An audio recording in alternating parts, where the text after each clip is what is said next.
If you want to find a good team and good employees, right, be good to your current ones. If you are, trust me, you will find more. Hey, welcome back to the podcast. Today I have a very special guest with me. I have Jordan Daneker from Evolve Design Build, and we're going to be talking about his business, specifically what he's done, how he's built up this business in North Carolina, and really just kind of peel back the onion a little bit and figure out the things that he's implemented in his business. Jordan, welcome to the show. Hey, Brad, thanks for having me, brother. Really enjoyed meeting you at the conference. Looking forward to being a part of the show and seeing what I can maybe help some others with or just kind of explain how I started. Yeah, absolutely. Give us just a brief, like 30,000 foot view of what kind of work you do, where you're located. I mean, just a very short, you know, intro into what you guys do. Yep, we're a full-scale design build firm here on the Outer Banks of North Carolina. A lot of people have heard of it. Pretty popular tourist destination. We run about 24 to 26 guys full time. Kind of fluctuate there. Anybody who's in construction obviously understands that. But I would say the majority of our staff has been with us the better part of, 7 to 10 years. So super blessed in regards to that. We do a little bit of a unique model compared to most design build firms where they tend to sub out a lot of their trades.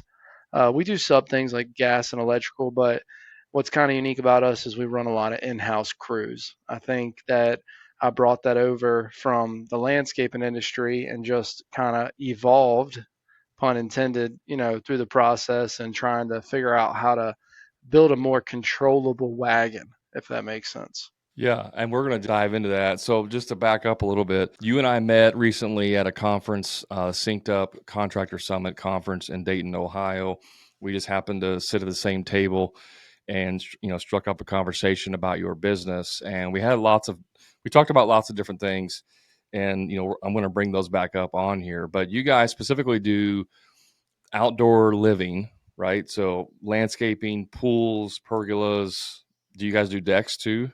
Yeah, correct. Yeah, decks, structures, whether it be the pool house in its entirety or just a basic pergola, as you said.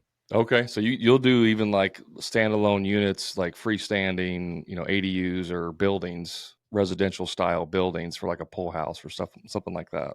Yeah, correct. Yeah, if it's in the scope, I mean, typically we don't want to bite off more than we can chew, but, for the right client, the biggest thing I've always tried to talk about with a design build is finding your ideal client. And not everybody's a good fit for you. And so we've noticed that those higher end clients, they tend to not have the budgets that matter so much and they want the amenities. So a lot more pool houses than we used to. Okay, so interesting about all the different things that you do. Let me ask you, you guys started in 2018, is that right? Sorta. Sort of. Okay. That is correct with Evolve as a brand. We rebranded. So Okay. we actually were, I started out back in, I think it was 2011. And the name of Okay. that company, which is still actively going, is Curry Tuck Lawn Care. A lot of us started out in the lawn care and landscape industry in terms of, some of our design build professionals in the outdoor living industry. But I actually, sold that name and that company. We had 32 people with that company, and we took and had another maintenance firm come and want to buy us out in 2018. And I really wanted to focus on the design build side of things, the hardscapes, the pools, landscapes, being an outdoor living contractor is what I call it, right? And Hmm. so they bought us out. They're still an active company, and I signed a 10-year non-compete. So I can't do any type of grounds or landscape maintenance. And a lot of those employees are still with that company today. Okay. Like pretty much like everyone else in the industry, you just started out cutting grass. Yeah, basically, long story short, 15 years ago, I'm a high school dropout, man. I didn't have, dropped out in ninth grade and, kind of just always a hard worker. And basically what happened was paramedic school or EMS is free in North Carolina. So ended up, working hard and said, hey, my buddy of mine was at the volunteer fire department, said, hey, you want to get into, working EMS, being a paramedic? I said, sure. Signed up, did night classes, worked during the day, and then got a job. Did that for 15 years. During that 15 years, we worked 24 on, 3 days off, 18 on. My wife said, "Hey, look, you got to get a job. You're sitting around here." So I said, "You know what? Cutting grass is better than smoking grass." So I basically decided to start cutting grass, and I mean, started one man. I got a funny picture, man. One with my original guy who's still with me today. His name's Norman. We're out there mowing grass, man, and just burning it up. We started with like 5 yards. And our first year, we did $26,000 in annual revenue. Got a funny story about that, actually. Let's hear it. Yeah, so, GIE, have you ever been to Hardscapes North America? I haven't, no, but I'm familiar with the GIE. Yeah, yeah, you're gonna have to get out there, man, and check it out. I've been going now probably 10 years. And I started my first year and I was, I did 26,000. I was so proud. I was paramedic at the time, making very low wages, $37,000 a year, and that extra income really helped out, And basically, my second year, I think we did like 175,000, and I was king of the world, king of the world. I went to H&A and I was walking around trying to find a software, and at the time, I don't know if you ever remember this site called Lawn Site. Used to get up there with some forms. You ever remember that? This was It sounds before. familiar. It does sound familiar. Yeah, this was like before Instagram. It was all the messaging boards. You could get on there, these messaging boards. I'm sure in some way or shape or form you ever remember those, but everybody would post on these messaging boards, And I was looking for a software. Of course, CRM was really new, right? It wasn't. A lot of people don't realize Yeah. CRM has really only become real popular in our industry in the last like 5 to 6 years. It's not been like affluent like a lot of other industries, Right. And went to H&A and the lady's like, I'm up there. I'm like, yeah, looking for some software. She's like, well, what is your annual income, gross annual income? And I'm like, well, 175,000, and she's just shuts me down right out of the gate. She's like, oh yeah, you're going to have to talk to somebody else. Like just shattered all my dreams. So that happened 5 times, man. I left GIE, was like so excited to be there and left there thinking I was like the biggest turd in the world. Not saying that annual revenue has anything to do with it, but I just didn't realize how young I was in the industry. And I think like a lot of times people don't realize they see these Instagram, they see these Facebook, and they think all these guys are instant overnight success. And it's just Yeah. not the case, man. This is a tough industry. And that's across any like service-based construction, landscape. I mean, all of those, it's tough, right? I mean, it's a grind for sure. Hence the name Hammer and Grind in the podcast. I mean, it's definitely a grind. It's funny because back then, like you were talking about with the CRMs, I mean, there were CRM types available, but it was like 20 grand. Like you had to spend $20,000 to have this custom made software essentially for your business. And when you're only doing 175,000, that's not even remotely, an option. So yeah, I totally understand what you're talking about with that. So you started the lawn care business. I'm sure you did some other like maintenance, maybe some general landscaping as well. Yeah, we really started out on the residential sector, man. It was like most guys, we picked up 30 yards, 30 yards turned into 100 yards, 100 yards turned into 200 yards. And then we started cutting commercial, had couple local hospitals, and we were by 2016 we were doing about $3.1 million in annual gross revenue, which was, it was pretty impressive for a lawn care company. But with that being said, our margins were bad, right? Like a lot of people want to get up here and boast about how much money, and the reality is $3 million. If you spent 2,999,000, $3 million is nothing, right? And Yep. and I'm guilty of that. Like a lot of people want to exaggerate. They think they know it all.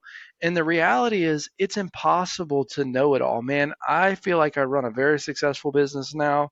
I have a healthy business. Don't get me wrong, I'm making mistakes every day, and I'm still taking nuggets. When I sat down at the table with you, I took a nugget from you. I took a nugget from the conference. And people just get hemmed up on these numbers and they're not looking at their bottom line. And the reality is, you can be working yourself to death and only owning a job. It doesn't matter what the number is. And so I think for me, with the lawn care, it was so difficult to gain manpower. And we're talking 2017. I was 2017. I was spent, man. I was like heavy into pavers. Outdoor living contracting was still a new industry. We're doing the fire pits and the basic seating walls and a little 600 square foot patio. And I knew it could be more, but I was having a revolving door of maintenance employees. I don't know if you cut grass before, but I'm sure you can imagine how difficult it is now to get employees. Even back then, it was challenging. Yeah, I mean, yeah, today it's totally different. I mean, it's just totally different. I mean, just to throw my hat into the lawn care. So I started the lawn care business when I was 16 in high school.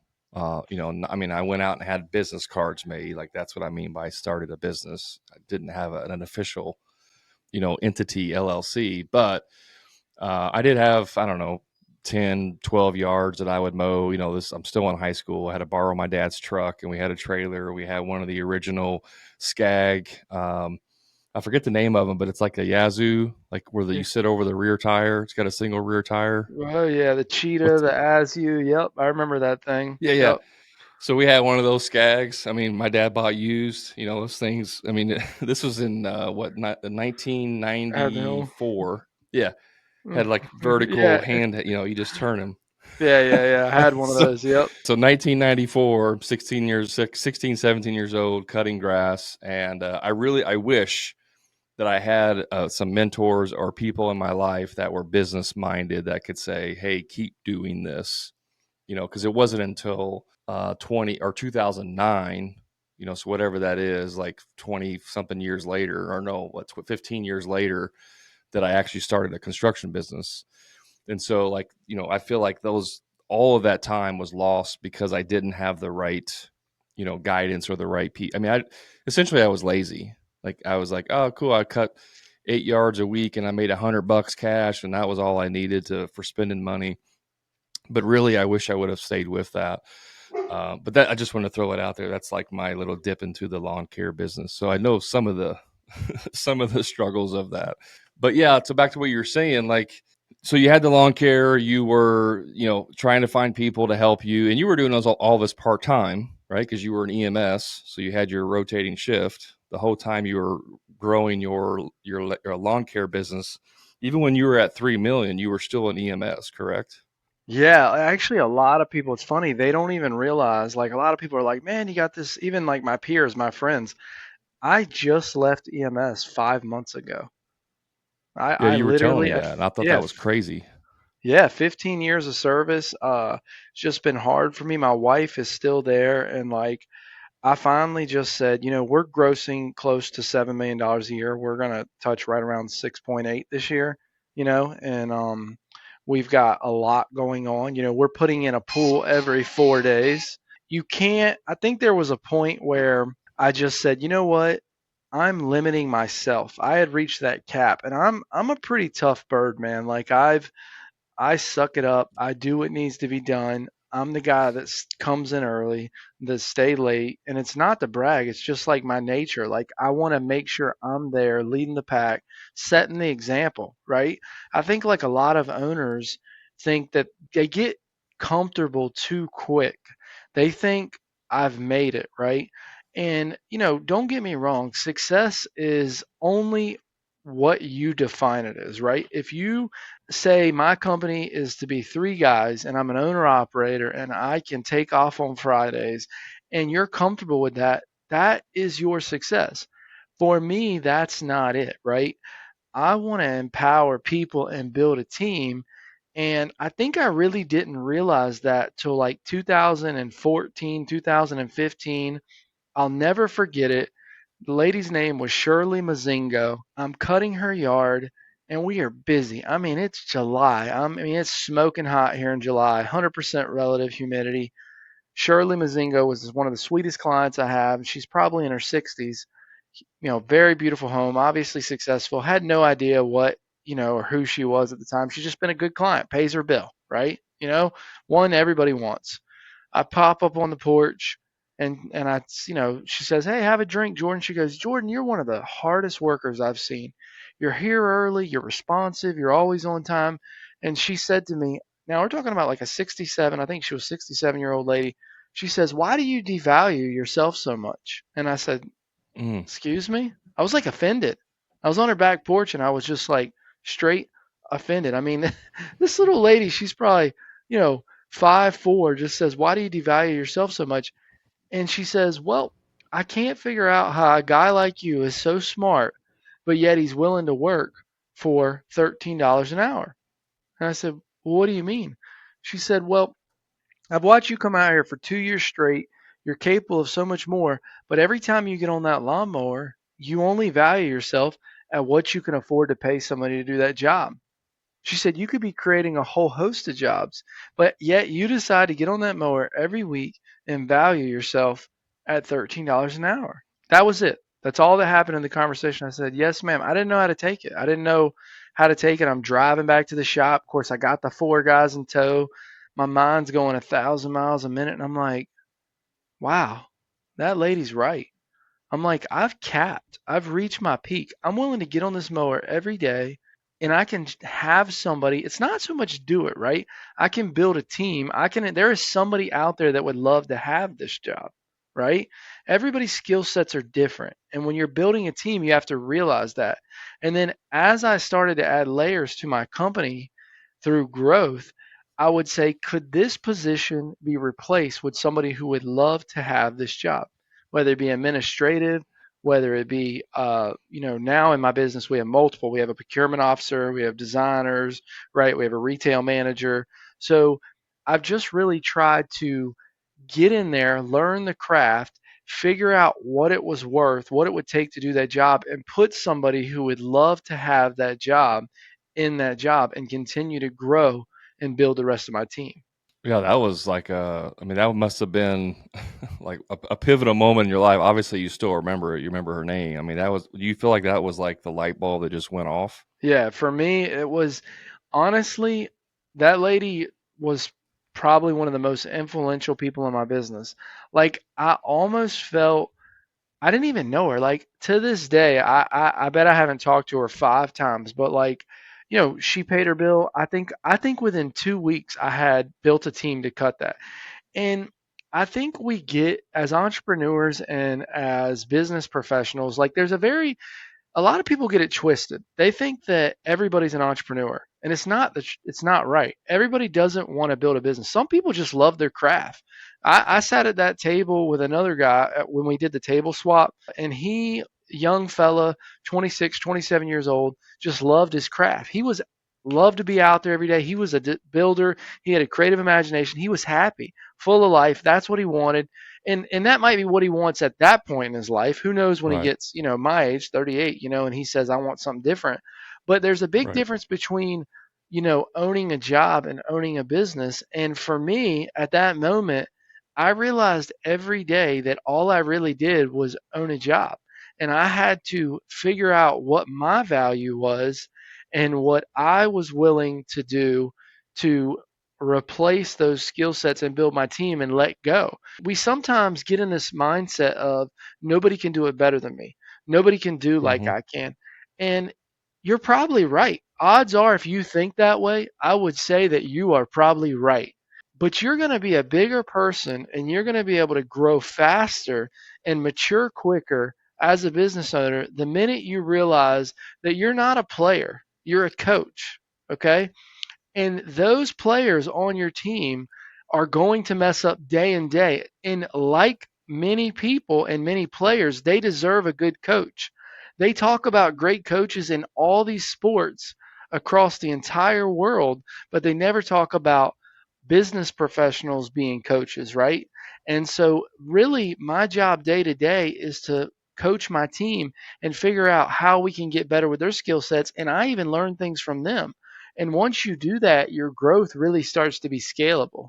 Well, you would probably agree that, like, first of all, you when you mentioned whenever she said that on to you initially, you were kind of offended, right? So that's like what I call an ego response. Like, who are you to talk to me like that? The ego is offended. But to do what you're talking about, you really have to come from a place of humility, right? Like, you have to humble yourself and realize what you just described. Would you agree with that? Yeah, man, I think you hit it on the head, and I'll be honest, that is harder to do than anything. It feels so good and so right sometimes to just tell people how to do it, like this is how you do it. And it's not so much are there people that are arrogant? Have I been arrogant at times? Absolutely, right? I'm like, look at me, look what I'm doing, right? But you hit the nail on the head, man. You really have to humble yourself, and that is more difficult than doing the task. Honestly, it's easier for you to just say, well, I'll do it. Get out of the way. I'll do it. And to really just step back and let people mature. And that's where the name Evolve came from. Like in 2018, when I was starting Evolve, I was reflecting on all the maturity I had made through the years. And I just said to myself, well, a lot of people think it's evolve your outdoor space. And yes, there is some thought process behind that, but it was really an evolution of myself as a business owner in our firm and what we were trying to define. And it's tough out there, man. And trying to find your niche and trying to grow your team, it's much easier to just do it yourself than to build a team. But as you know, we all get older and that's not sustainable. No, it's not. And I'll tell you this, that whenever I met you at the contractor summit and we started talking and you were sharing a little bit about your business, one of the things that I took away from meeting you was that you were a humble person. That was something that stood out, was that you had a lot of humility. I mean, like you were saying earlier, a lot of people hang their hat on their revenue. I call that a vanity metric, right? It's like, look at me, I have 5, 10, 20, $50 million business. And so like you could in your business and in what you've built, you could have an ego. I mean, you, I guess, built that so you could say that. But what I took away from our meeting was that you were actually a very humble person. And I just wanted to tell you that so that you can get that feedback. Now, I appreciate you saying that because you can get so much more done with that attitude, and it's tough, right? Like I am very proud, right? Like I'm super proud, but it is something that you have to constantly, give back and you have to be humble because I started from nothing, man. And honestly, without the team, they if they up and left me tomorrow, right? I would be nothing. I am very lucky to be in this visionary position that I am now, right? And we're very lucky to love our craft, right? But we have to have these players and team to allow myself or other business owners to build your dream, and that shouldn't go unnoticed. I think a lot of people have this mentality of, well, those are my employees or those are my workers, and then they wonder why they have a staffing crisis and they wonder why their culture's Hmm. poor. And every single day I'm trying to figure out how I can accommodate my team and make their life more comfortable, because the reality is those people are doing you a favor. They choose to get up in the morning to come work for you. They choose to present a good attitude and put out a good product, right? You, me, as the business owner, I don't have a choice. Sure, I have a choice personally, but I have to have a great attitude when I don't want to have a great attitude. I have to do things that I don't always want to do. And so for me to really understand and appreciate our team, it allows them to grow and creates opportunity for them, man. So I'm very thankful for that. Well, you said you were proud, and I think you're talking like more like a proud father, right? Because you have this team of people that are killing it every single day, and so that's a different type of, I'm proud of what my team is doing versus pat myself on the back because I'm so awesome at what I built, right? So I just want to clarify that, like, yeah, that's a proud father like you would if you have kids. That's what you've done with your business. Yeah, with 100%, like, yeah, you've got that nailed. I mean, I literally tell people about Tyler, or man, Tyler came out the other day and was just showing me we're building a new shop, and he had to make some really really long saw cut marks, and he was like he didn't put a board down, he wanted to cut them freehand, and he was like proud to show me, like he's making a TikTok video on his phone and stuff, and I'm just like, I was like, man, those are sick, dude, like hey, man, you crushed it, and so yeah, I am. I honestly, I love seeing all of them. They've all have something to offer, and I consider it a privilege to for them to allow me to lead the team. I really do. It's a privilege, and I'm super proud of them. It's probably one of my favorite pitchers. Not to cut you off, but there's a guy. His name's Josh Gillow. He does like some hardscape mentoring and stuff, and he had put a post back about a year ago and said, "Post the pitcher you're most proud of in your business." And I posted my team. I was the only person up there that posted my team because like there's something to be said about that. Like those are the only lives that really matter. Yeah, 100%. I agree with you 100%. I want to kind of transition into your team and kind of some of the things that you do for in your business for your team, because we were chatting about this a little bit at the conference, and I was really impressed with that aspect of it, because most of your guys, you said, have been with you for many years, and that's kind of unheard of in the blue collar world, where you have team members that stick with you long term. So share a little bit with us, kind of what you've done in your business to cultivate and create that culture for your team. Yeah, I would say that, what I do now and what I did 7 to 8 years ago is very different. And I think that it's important for people to remember, just like stages of life, there's stages of business, right? And, I'll start with the early stages of just genuinely having the opportunity every day to see how people's day and weeks were going. When you saw their wives, or during an event, or when they came in, how's your personal life? Like you should be interested in your employees. You really need to take interest in them. They're not going to be engaged in something when you're not engaged in them. Do you need to know about their personal life? No, you don't. But I really care about, hey, how's, Mia doing in soccer? That was Norman's daughter, right? How's Tyler's three girls doing? How's your wife doing, Amanda, when I see her? In the early days, it's very simple, right? Because you can't afford the things you can when you have 25 employees as when you have three. And then when you start to scale, you start to offer these guys, things like a brand, an identity. A lot of people don't want to talk about how important people's identity is. And people want purpose, Brad. They want to have a purpose, okay? If you show up every day and you put on a red shirt, you don't know why you're putting on a red shirt, you're not going to enjoy the job even if you like what you do.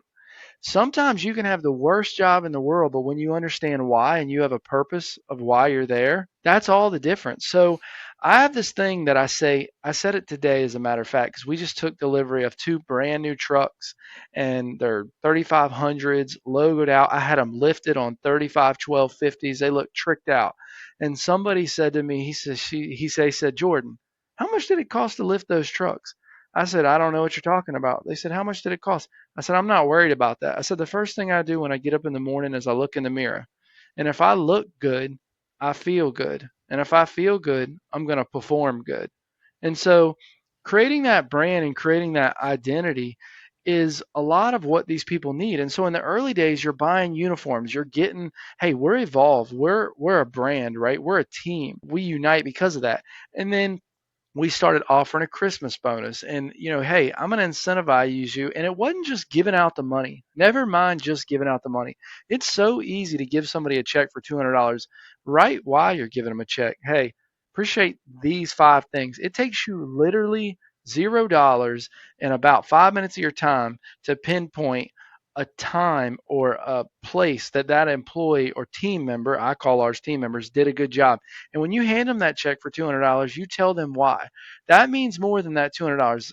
Do they need the $200? I need $200, but really identifying, why, right? What's the why? And then as we grow, we started incentivizing with paid time off and, longevity, letting them know they were a senior person. I think some of our senior guys are getting 3 weeks paid vacation on top of the 2 weeks that we offer. And you know what's funny about that, Brad? A lot of them don't even take it. They don't even take their time because Yeah. they enjoy being at work, but they know that they earned it, right?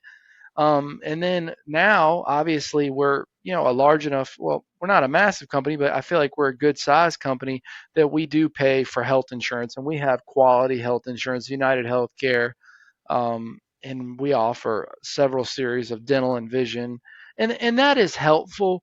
But I don't care what benefit or what thing that you decide to offer, there is not a more rewarding feeling than genuinely pinpointing a point that an employee did a good job and recognizing them in front of not only their peers but their family as well. It's a big deal.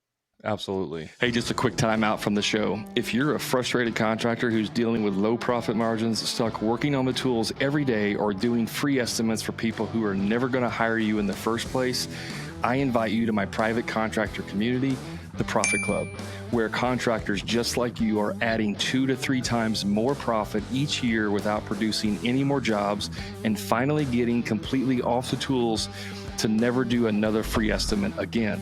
So if you're ready to increase your profits, stop doing free estimates and get off the tools, then all you have to do is click the link in the show notes to learn more about the Profit Club and see how it can easily 2 to 3 times the cash in your pocket, give you a proven sales process that will convert more jobs with ease and get you off the tools once and for all. And the best part is you can do all of this without having to produce more jobs than you currently are. Click the link to learn more. Now let's get back to the show. There's a couple things I want to talk about before, so I don't forget this. But you mentioned something that I think is important. When you started Evolve, and how many employees did you start Evolve with? I had the original 6, which came over from Curry Took Lawn Care. Okay, so you started with 6. Now you said you're around 24, 26. You didn't start Evolve with all of the bonuses, all of the health benefits, and all that stuff, correct? Those were added on as you built a business. Is that right? Did I hear that correctly? Yeah, you exactly. No, it was really there was honestly when we transitioned from Evolve from Curry Took Lawn Care, we really drew a line in the sand because it wasn't the same firm. So it was almost like we were starting from square one. Like I did get a buyout from I sold the company and I did okay with it. Not, I should have did better, but I was, I didn't know. I didn't never sold a company before, and that was Right. my money. It wasn't the business's money. That's something that is very important for people to understand. There's business money and there's, your personal money. And I sold that company, and my family and we decided to make some investments based on that. But Evolve was almost like starting from square one. So we had separation there, and we certainly didn't have those benefits. And that's the point I wanted to make is like, yes, we want to take care of our employees. We want to give them all of the benefits and time off. But where you're at in your business, like you can't incentivize your team to the point to where it puts the business out of business, right? Like you can't go into the hole by giving out too many benefits early on. But what matters more than the benefits is to what you were saying is the culture, is how much you pour into them. And that's what makes them stick around. And then as you add more benefits, it's just, more icing on the cake, if you will. It just gives them more reasons that they just love you more and they want to stay and work even harder. Is that a fair Hmm. statement? Yeah, I mean, I think it's incredibly fair. And I'll even offer this. People don't leave typically because of, money. They leave because of poor culture. And Yep. so you can have companies that are offering substantial pay increases and better benefits, and you just treating somebody with humility and being respectful and being appreciative and grateful for what they're providing for you and your team, your business, that a lot of times can trump any benefit. I've seen really great people leave great paying jobs in search of a better life because they're Yep. miserable. 100%. And that's actually something that a lot of smaller business owners don't understand is like, someone calls them like maybe they're hiring a project manager and they're like, man, I would love to have a project manager, but where he's at now, he's making $150,000 a year in a company truck, and I just can't offer that to them. And it's like, yeah, I hear you, but what you don't know is that maybe the guy's working 80 hours a week right now. Maybe he hates his job. Maybe the culture there is toxic. Like, so maybe you can only offer him 80,000 a year and a used company truck, and he may jump all over that simply because you're giving him a better opportunity than where he's at. And so I always tell my clients, like, hey, just have a conversation with them. Like, this isn't about you trying to match what they're currently getting.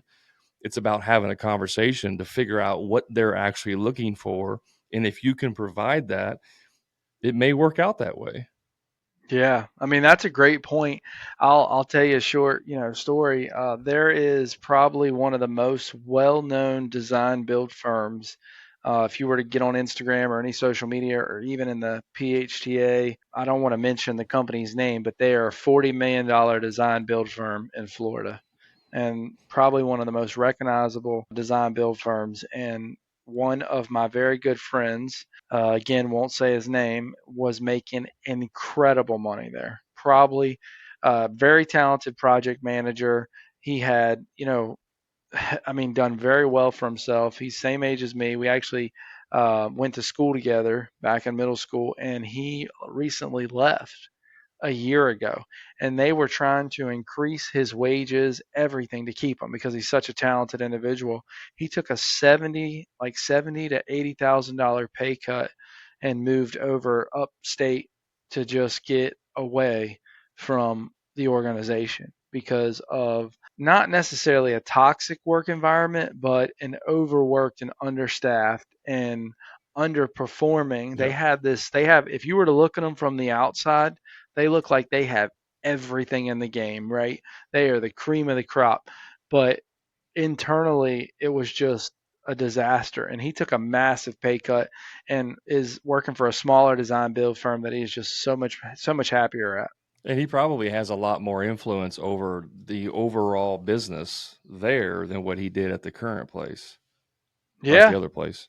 yeah, he probably does. I haven't particularly asked him, but I know that you can talk to him and actually he sounds more relaxed. Like, if you're a project manager in a design build firm, that's a tough job. I mean, I have my project manager is extremely talented and he is constantly wearing hats, constantly pivoting, and it is a tough job. I got a lot of respect. I did that position obviously myself for many, many years. I thank him every day how my phone doesn't ring near as much. It's probably been the most peaceful 2 years I've had. But that's a tough job. And so to walk away to do the same job for $70,000 less says a lot. Oh yeah, 100%. Like the saying is, people don't leave jobs; they leave people. Right? They leave the culture. So that rings true more than any other reason why people leave. So I was going to share this. So one of my clients is a lawn care landscaping company up in Wisconsin, and he does something neat with his team. Whenever you come on, you're given a uniform, but it's like a certain color. I don't remember the colors, but let's say you're given a yellow shirt with the branding on it, right? Well, every year that you work there, you get a new color. So, like maybe year one, you get a red shirt, year two, you get a blue shirt, whatever. And it turns into this icon or this image or whatever. I can't think of the right word, but it's like everyone wants to get that coveted blue shirt or that coveted red shirt because it's showing that they have history, seniority, if you will, in this company. And that's just one simple way where you can build that culture with something that doesn't really, it's not expensive to do that, right? It's just a t-shirt, but it's something that people want. Well, that kind of goes back on like that whole identity thing, right? Like, I'm not saying that life should be about work. I'm probably not the right guy to talk about if life should be like work because I love work. I'm passionate about it. I want to be there every day. In fact, I find myself trying to, I'm trying to relax more and be more involved with my family. So for all the things I'm good at, I'm also trying to work on some things personal.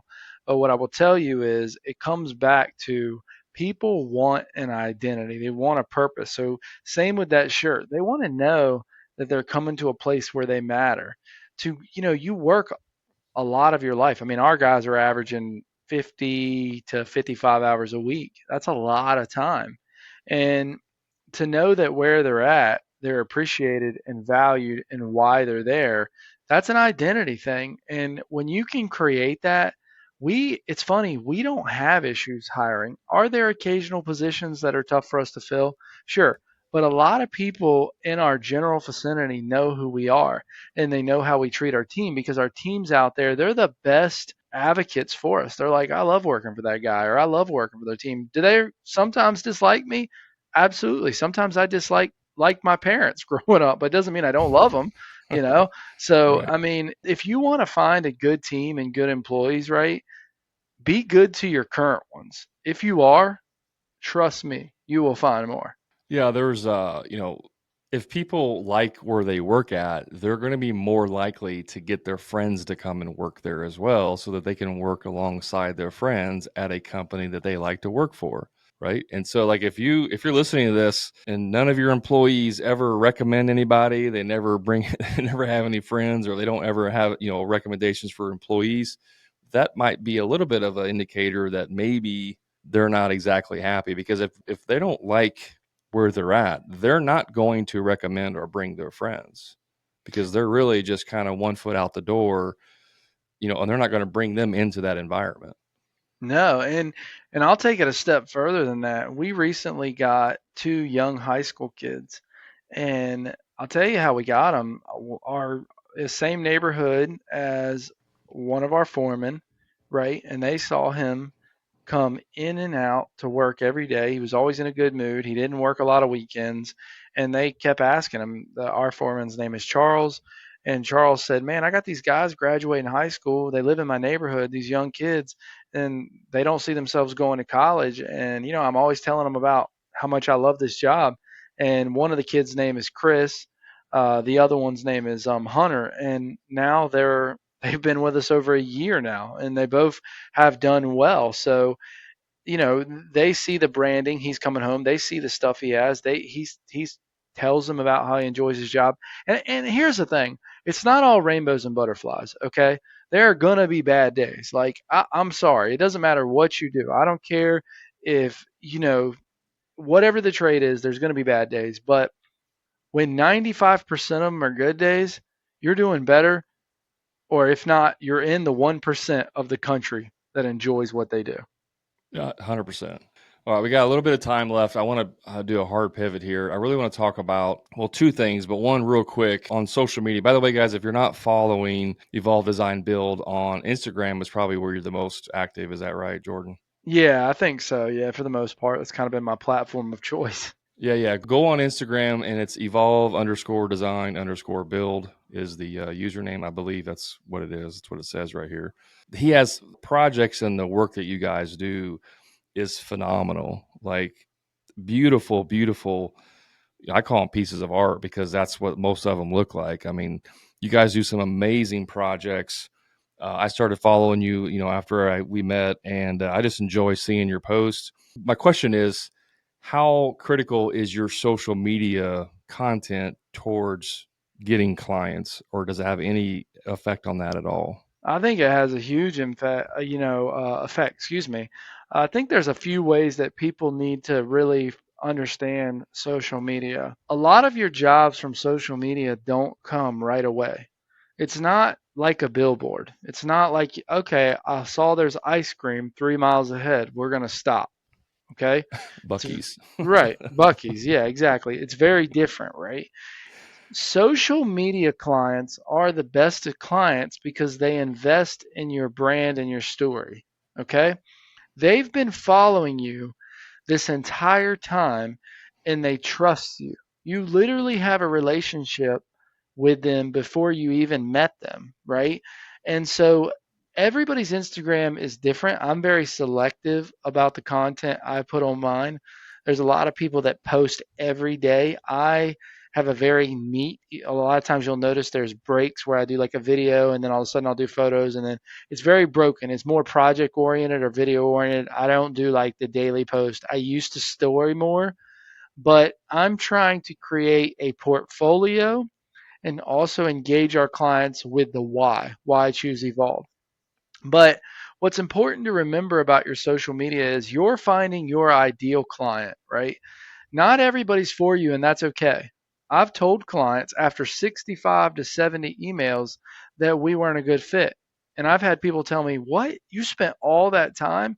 And I said, "Yeah, I was interviewing them to see if we were a good fit." Can you imagine You're how getting difficult married to them. you are? You're getting married to them. And Yeah. that was probably one of the hardest things for me.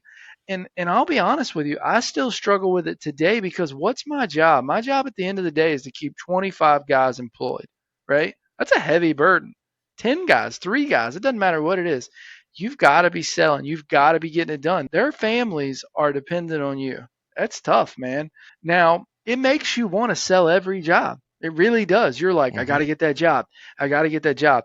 But it's when you can switch that mental switch, and it's a tough one, man. It is a tough one to understand who your target audience is and who you should be accepting. Your job as a professional and your life is going to get a lot easier. Does it mean you won't get a bad client here and there? You're going to get a bad client. It's going to happen. Okay. They might not start off bad, but you're going to do something wrong. They're going to do something wrong. You're going to see something different way. But Instagram does a great, or Facebook or any platform that you're using does a great job of filtering those clients because they already have an expectation of what they're getting. Yeah, yeah. I mean, you do an amazing job of what you just described, right? A lot of guys, they think it's I post 3 times and then I get a lead from it, and I don't get any leads, and so I just quit posting. And it's like, no, this is a marathon. Like this is, this it may take 6 months, a year, 2 years of posting before you start to get those clients. And I had clients in my construction business that would call up and say, "Hey, Brad, we've been following you for a year. We watch all of your content. We're ready to have, 2 bathrooms remodeled." The job's already sold before they called me. It's just a matter of getting it scheduled, right? Like you were saying earlier, like with certain clients, the price doesn't really matter. It's like, we love everything about you. We consume all of your content. So now that we're in a position to get it done, you are the guy. Like there's no question about it. Now, maybe if you turn out to be some kind of crazy psycho, dickhead or something, that may keep them from doing it. But the job's pretty much already sold because of that social media that you have created over this, over a period of time. So I just want to say that kudos to you because like I love your Instagram. Yeah, I appreciate I it. mean, I enjoy every time I see one of your posts come up. I always watch it or look at it, and you've probably seen me like a few of them in the Yeah, past. no, I have. Yeah, and you hit the nail on the head, man. It's reinforcement, right? That's what you're trying to do. You're trying to reinforce why you're the best choice, and reinforcement is going to bring you the clients. It really is. They're not. You said something earlier about how they're not looking at price. If you can get somebody to stop worrying about price, you're you're not treating them unfairly. A lot of people are like, I got to get the best price. That has nothing to do with it. Okay, never mind that. You're offering a service at a certain value. Your number and my number might be different, but in order for you to operate cleanly, is the word I use, right? Because a profitable business is a sustainable business, and we all need sustainability in our lives. Whether you're selling something or buying something, it's advantageous that we both get a sustainable outcome, right? And so when they're not shopping on price, right, and they're picking you because of that, you win, and so do they. Absolutely, and even if price, obviously if they have $100,000 budget, you can't charge them $1 million, right? So I mean, within reason, there's a budget there. But what people don't understand, and I talk about all this all the time, is that whenever you charge someone, quote, more than what another person thinks that you should be charging, what actually ends up happening is that the client gets a better experience. You, as the contractor, have a better experience. Everyone has a much better experience whenever you actually charge more because it allows you to provide more things. It allows you to fix some errors that maybe you don't like, but when you're on a tight budget and trying to sell jobs to people that are like, "Hey, this is our budget, we can't go a penny over," and you're trying to fit it in there, that's when all of those problems really start to happen. So I just want to throw out there, like, when you charge more, everybody wins, including the client. Well, and the other thing that should be noted, you hit the nail on the head with that, but I would say your accountability, right? I always use the word accountability, right?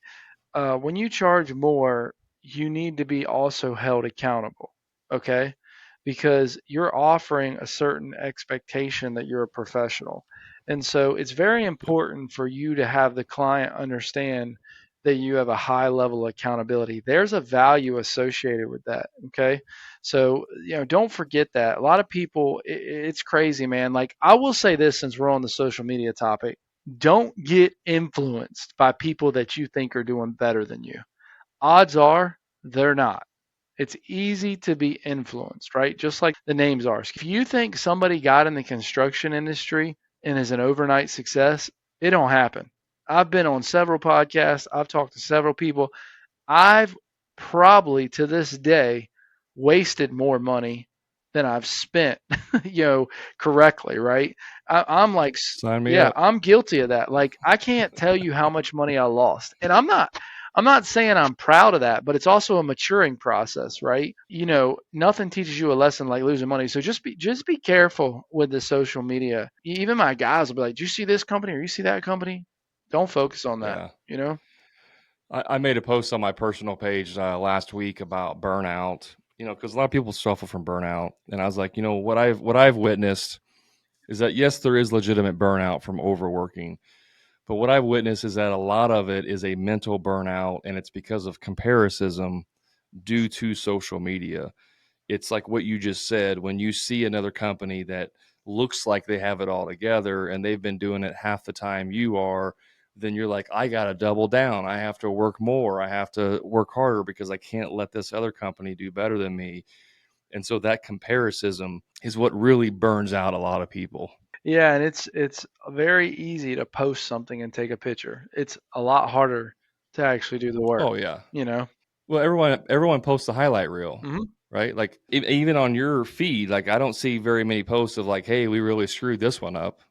We took this customer for a ride and we took all their money and then gave them a crappy product. Yeah, Like nobody's posting bad stuff. It's all the highlight reel. yeah, and the reality is like as mature as I am in business, I feel like I am, right? Like don't get me wrong, every day we're trying to get better, right? I'm certainly don't have it figured out, don't claim to, but I'm pulling a pool out of the ground this fall. Excuse me, winter. We're coming up on winter. And we made a mistake. I'm not proud of it. You know, I put in 42 pools this year. I'm pulling one out of the ground. I am more proud of the fact that we're fixing the issue. Okay? There's something to be said about that.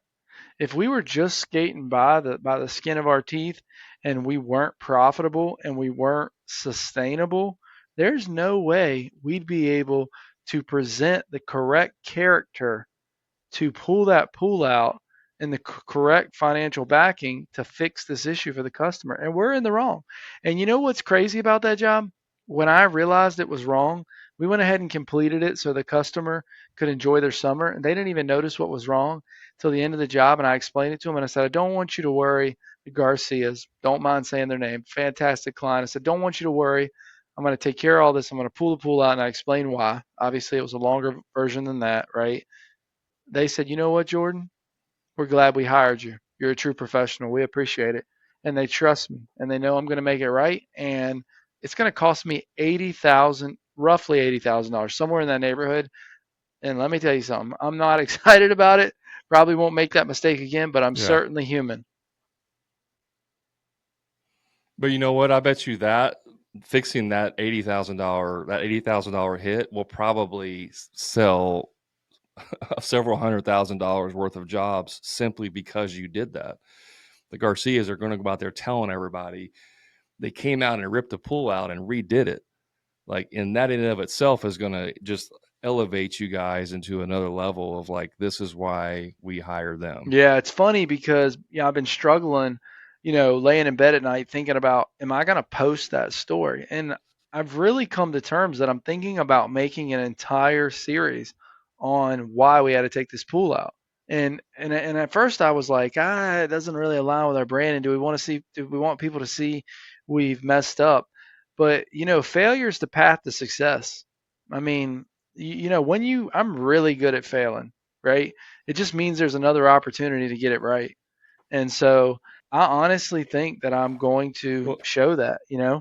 I'm telling you, I would put that on there. Not from a like, this is why we're so awesome, but more of like a humility of like, hey, we're not human and we're human. We're not perfect. We make mistakes, but we always honor our, take care of our clients.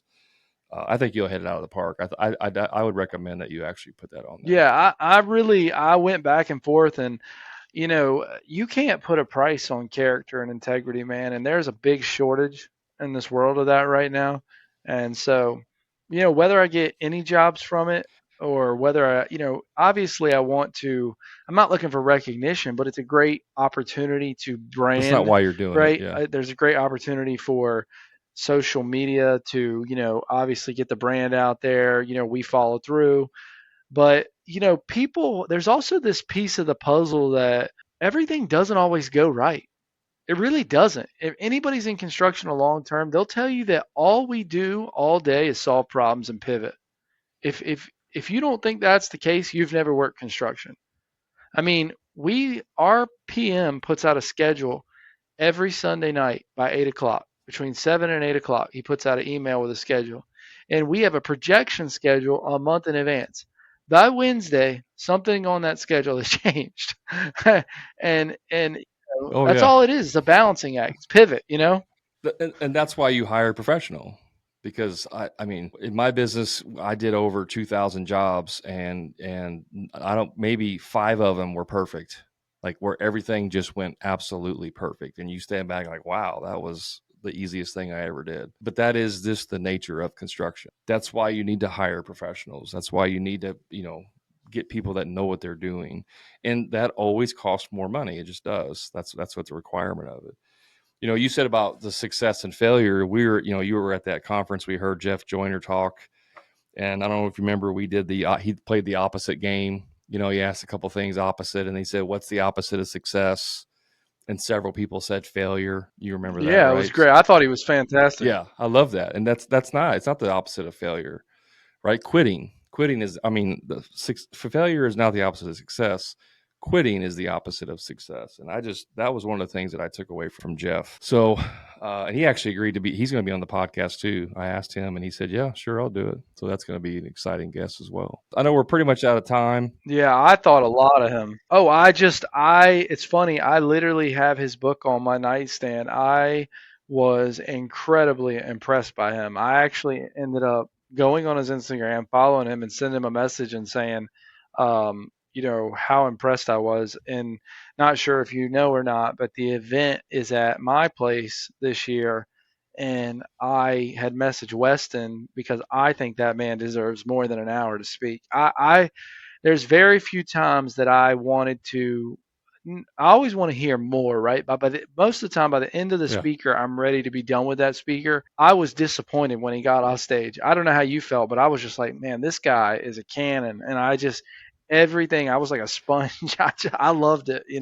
So whenever he went out and was like signing books or something, there was still stuff going on. I left and I was out there talking to him for 10, 15 minutes, chatting with him. Yeah, I mean, I loved everything about him. I don't, I can't remember. Maybe I have, but I had never heard of him before. Like I didn't know who he was. I felt like I probably should have, but yeah, I was definitely Yeah, me impressed neither. with his talk. So I'm glad that's. And I don't know. I mean, I came there just to network, right? I'm not a landscaper. Like there was no benefit from the landscaping world for me to be at the conference. But I had a page full of notes. You were sitting next to me. You probably saw me taking notes. I had a page full of notes just from the speakers because I'm there as a student. I'm there to learn as well. I teach a lot of this stuff, but I'm there as a student. I took a page full of stuff away from me. So it was definitely an event that I'm glad I went to. Yeah, and the engineer, not to get off topic, was the way he did the groups thing where he broke everybody up into the groups and talking about how it was easier to perform with more people. It's funny. As long as I've been doing this now, and really not that long when you think about it, 11 years, he's right. That engineer was so right. It is honestly easier now in business. Like I was so scared of making the next step and kind of implementing that person, kind of like I was telling you, I had to trust the process and I had to let free of myself and become more humble. Where I'm at now and the amount of resources I have at my disposal or at our disposal, because we're a team, is significantly easier than I had just me and 4 guys, if I'm being honest. So it was fantastic. I really enjoyed it. Absolutely. I mean, there's different types of complexity and problems. As you level up, you're dealing with different problems in your business. I recently read an article, or it might have been in a book, but it was like every time that you increase your size of your business by a factor of 3, you basically break all of your systems, and you have to essentially redo it. So when you go from 3 to 9, that at 3 people, it doesn't work the same for 9 people, and it breaks a lot of those things. And so every time you're leveling up, every time you're scaling your business, you're constantly breaking systems. You're constantly breaking things that have to be fixed, and it's at a different level. To the point of what you were saying, like, but also it gets easier as you start to build that team out. Yeah, yeah. New Yeah. challenges, like you said, but definitely makes other tasks easy. The reality is, man, being running a business and being an entrepreneur it's a blessing. You get to go out there every day and really write your own book. Now, you're the author. You've got to make sure that everything's, correct, and you know the chapters align, right, or else the book's going to be terrible. And certainly you got to make a lot of edits. But we're really, really fortunate to be in the position we are in. Yeah. I mean, so I know we're pretty much over on time. We didn't even get into the production side of your business, which is actually the one thing I wanted to talk about the most. So we're probably going to have to have you come back on in the future, maybe in a couple months or something, and talk more about that. If you're up for it, I'd love to have you back on the show. Yeah, yeah, man. I'd love to do it again, dude. I'm sorry. I'm a long-winded kind of guy, and honestly, I tell everybody, if you can't tell, I don't love what I do. I do, and I could sit here and talk about it till midnight. Yeah, well, this ain't Joe Rogan, so we're not doing 3 hour long podcast on here. I don't know if my guys would listen that long, but I know that they appreciate you being on here. I know they're going to be checking you out on social. What's the best way for someone to find out more about your business and kind of see what you're doing down there in North Carolina? Uh, really, Instagram. Honestly, the great thing about Instagram is if you send me a message, I will get back to you. If you're interested in pools, or you're at a certain point of your business that you need to see the size up, that's something that I did. Man, send me a message. I would love to have you come by. There's no secret. I'm an open book. I'm as transparent as it can be. I'd love to show you around. Um, you know, please do that. I am very busy, but I will get back to you, and love to have anybody who wants to come down, check us out, or even chat for a bit. Guys, if you're listening to this, I would definitely take Jordan up on that, specifically if you're in the landscaping, outdoor living, pool industry. You're not going to want to miss that opportunity. So, Jordan, thanks again for being on the show. Really appreciate all your insight and all the stuff that you share with us today. Yeah, man, absolutely, no problem, Brad. Thanks for having me. And you actually you teed this up perfectly. You didn't even realize it, but you teed it up perfectly because I mentioned it on my last episode, but I finally it's been released. I actually wrote a book about a lot of the stuff that I teach, and you talked about having all the chapters ready and doing a lot of edits. That was part of the process. So if you guys are listening and you want to pick up my new book, The Contractor Profit Blueprint, you can certainly go do that. We'll have links to that in the show notes, as well as links to Jordan's business in the show notes, where if you can go check out his social media. And guys, remember, until next time, profit is not a dirty word.